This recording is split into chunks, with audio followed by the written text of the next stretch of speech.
Hello, Potato! It's once again time to join me by the fireside. So today's story, I don't believe has any adult content in it at all. It's appropriate for all ages, but the channel's still not made for kids. I don't think there's any cursing. I don't think there's any real adult content. I think today's story is just kind of a little more lighthearted than a lot of what I've been doing on here. So please, sit back by the fire, and we shall commence story time. How the Flying Hippo Made the Spring Strawberry Festival Front Page News. Every spring, Harrison Falls has its annual Spring Strawberry Festival here at the Harrison Falls Fairgrounds and Event Center, a rather grandiose name for two hilly pieces of land with an elevation difference of 25 feet between the two halves. It's one of those little events that towns have that no one really pays attention to, but a couple of years ago, it did make the front page of the paper. Part of my job as handyman at the Harrison Falls Fairgrounds and Event Center is helping to set up the Spring Strawberry Festival. I don't mind it, it's part of my job. I just wish the organizers would give me the things I need on time. One thing they always fail to give me on time is the main banner that's hung from the upper fairgrounds so that it can be seen from the street. They normally don't get this to me until the first day of the festival, and that year was no different. "Here you go, Dennis," said Melanie Naganeset, the head of the festival board, a short, round woman whose overstyled hair brings her height up to almost 6 feet. She rolled the cart with the boxed banner on it towards me. "I'm sorry that we didn't get it to you sooner, but we just got the banner on Wednesday." "It's Saturday," I pointed out, not wanting to just come out and say they could have given it to me any of the days between Wednesday and that day. "Yep, so you still have plenty of time to get it up before we open the gates," Melanie exclaimed cheerfully. If there's one thing I can say about that woman, it's that she sure knows how to appear cheerful. I expect this means that she's probably a misery behind closed doors. "The gates open in an hour," I pointed out. "Then you'd better get moving, huh?" she said, pushing the box towards me.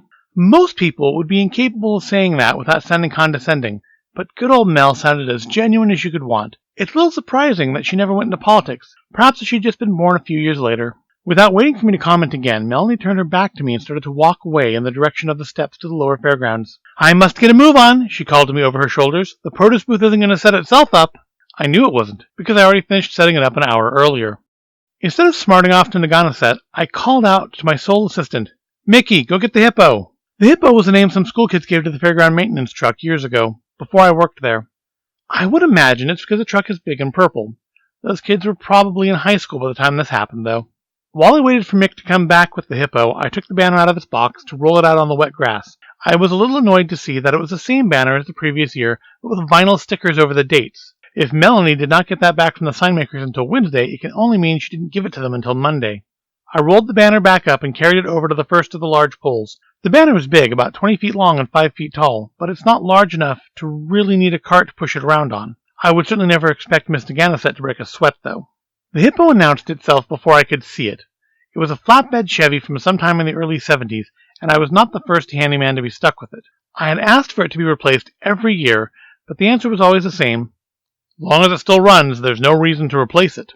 Mick guided the rumbling truck between the tents and booths set up for the festival, being careful not to hit the Dashiell kid as he darted out of his mom's cookie tent, as if he couldn't hear the truck coming, on his scooter. Every dip and bump in the grass was punctuated by creaks and groans due to the truck's complete lack of functioning shocks as it rolled along. I remember the first time Mick rode in the Hippo. He made the mistake of bringing a cup of coffee with him. You can be assured that he never made that mistake again. So Mick pulled the truck up next to the first pole and hopped out. Together we pulled the ladder off the rack and set it up in the truck's bed. I had been after the city council to get me a cherry picker for this sort of thing, but there was never room in the budget, so I had installed bolts on the bed of the truck and brackets on the bottom of the ladder. We bolted the ladder down to the truck bed for use. The ladder wobbled disconcertingly as I climbed it, but I knew it was stable, or at least as stable as the truck anyway, something I had always taken for granted until that day. I was able to hook the banner onto the first side with the carabiners in my pocket easily enough, and then I yelled down to Mickey, "Hey Mick, give me that broom there!" Mick handed the broom that had been clipped to the rack behind the Hippo's cab up to me, and I slid the handle into the center of the rolled banner, turning it into a spool. "Okay, move me over to the other pole." "What, with you up there?" he asked. "No, I'll just float over there on my own and wait for you," I answered. "Yeah, with me up here." "That ain't safe, Dennis." "It is if you drive carefully. Can't you drive 20 feet without getting into a wreck?" I asked. He knew that I was making fun of him for the incident the week before when he lost control of the big mower and crashed into the elementary school kids' flower garden that they've been growing for the county fair. "You're a funny guy," Mick called up. "Fine, it's your funeral. Hang on." The Hippo's engine rumbled to life with a belch of exhaust, and with a lurch that almost dislodged me from my perch, we moved forward. I suppose I should have told Mickey that I planned on riding across to the opposite pole before we set the ladder up, so he could have positioned the truck more appropriately. Since I didn't, I got to enjoy his backing up and moving forward a couple of times to get facing the right direction. He didn't need to do that, since the banner was plenty long enough for him to make the turn in one try, but he hadn't thought of that. I gripped the ladder tightly with my left arm while holding the broomstick in my right hand, letting the banner unfurl as we went. I grabbed the end of it before it could slide off of the broom and flutter away as Mick stopped the truck next to the second pole. I tossed the broomstick down to the grass below. "You close enough?" Mickey asked as he climbed out of the truck. "Yep, this is fine," I replied as I started fishing for the carabiner clips in the pocket of my overalls. The truck was pointed down the slant here, which made standing on the ladder feel awkward, but it was still stable enough. I hooked the first carabiner through the top ring on the banner, but as I reached out to hook the ring onto the pole moved away from me. It took me a moment to realize the pole hadn't moved in the slightest. I had. The truck had started rolling down the slope towards the edge of the upper fairgrounds. Now, Mickey still swears he put the truck in park, and I don't really doubt him. It would hardly be the first time the truck had slipped into gear. It would have been nice if he'd set the parking brake, but no one ever asked about that, and I was hardly going to bring it up and get him fired. He felt bad enough about the whole thing without piling on. Mickey had his back to the truck, watching the Dashiell kid nearly knock over Moira Hansen as she carried a box of her homemade dream catchers to her stall. I'm sure he could have stopped the truck if he'd been paying attention, but again, I'm hardly going to throw him under the bus over it. I was dumbstruck. I could have yelled down for Mickey, but I found myself completely speechless. I probably would have ridden the stupid truck all the way down if the banner hadn't pulled taut in my hand. In a moment of what can only be called instinct, I gripped the banner in both hands and let it pull me off the ladder. I felt like Tarzan swinging through the jungle as I soared down from that ladder, although if my stumbling landing that ended in my face planting in the wet grass didn't convince me that I was not so graceful, the video of the incident that Becky Martins took with her phone and then later posted to FriendFace showing what it really looked like did. I rolled over on the grass in time to see the Hippo crash through the safety fence and go flying over the edge of the upper fairgrounds. I didn't see it land, but I certainly heard it. It took me a second to get to my feet, and in that time Mickey, Becky Martins, Surrey Dashiell and her kid, and a few other people got to the edge first. I should have told them to stand back, what with the fence being broken and all, but I was just as captivated by the sight as they were. In the lower fairgrounds lay the carcass of the Hippo, steam rising from the gaps around the hood, but the ladder still securely bolted to the now misshapen truck bed. It was swaddled in the ruins of the produce booth. There was a spray of loose strawberries, raspberries, and blueberries that had meant to be the tent stock, scattered amongst the broken window glass. Thankfully, Melanie Naganosset's story about going to set up the booth had been nothing more than that, a story. No one had been in the booth, which is good, because if someone had been, then more questions would have been asked about what happened, and Mick and me might well have found ourselves facing manslaughter charges.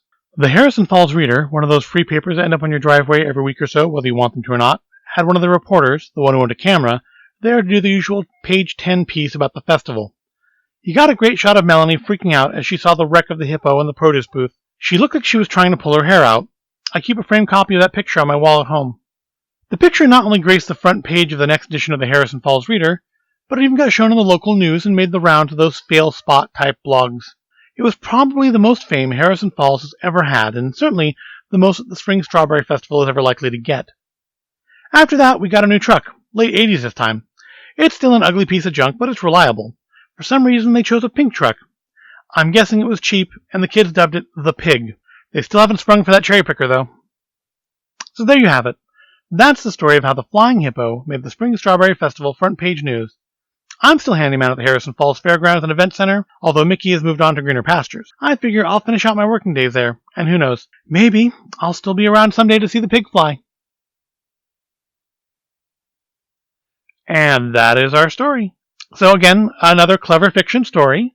This one's prompts were flying, handyman, and strawberry. So yeah, I think you can see where this all came together. Now I know the stories I've been reading on here have generally geared more towards horror and science fiction, but just because I do listen to podcasts like Pseudopod, Escape Pod, Tales to Terrify, Starship Sofa, Uncanny County, The Lift, that doesn't mean I don't also like some literary stuff. I do listen to NPR's Selected Shorts. And this, I think, was sort of my attempt to do something a little bit more literary. Something a little lighter, something not genre. And I don't know, I'll leave it up to you to decide whether or not I really succeeded there or not. Thank you for joining me by the fireside. I do hope you've enjoyed this story. If you did, please give this video a like, and don't forget to subscribe and share and all that good stuff. And I will see you in the next video.